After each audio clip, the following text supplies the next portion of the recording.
Today we are going to expose a former realtor who scammed a blind man out of his home.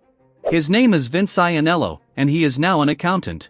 But before that, he was a realtor who worked for Royal LePage, your community realty. And he used his position to deceive a blind man named Harold Verge into selling his home for way less than it was worth. How did he do that? And what happened to him afterward? Let's dive in. Harold Verge is a blind senior citizen who lived in a house in Richmond Hill, Ontario, with his wife. He trusted Vince Illiano as his realtor and friend, but Vince betrayed him in the worst way possible. He lied to Harold and told him that he could not legally own a house because he was over 65 years old. That's right. He made up a fake law to trick Harold into selling his home. And he did not even list the house on the MLS or get it appraised. He just sold it to a buyer for $675,000, which was much lower than the market value of similar houses in the area. Harold and his wife were shocked and devastated when they found out what Vince had done. They had to move out of their home and rent a smaller place. They lost their security and peace of mind. They sued Vince and the brokerage for $1.25 million in damages for negligence and fraud. They also spoke to the media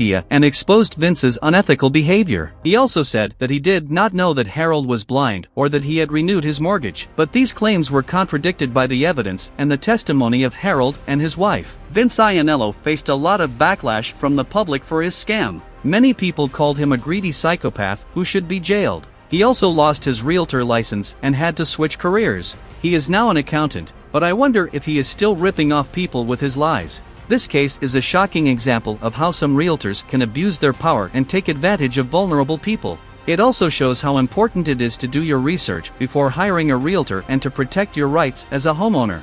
That's all for today's video.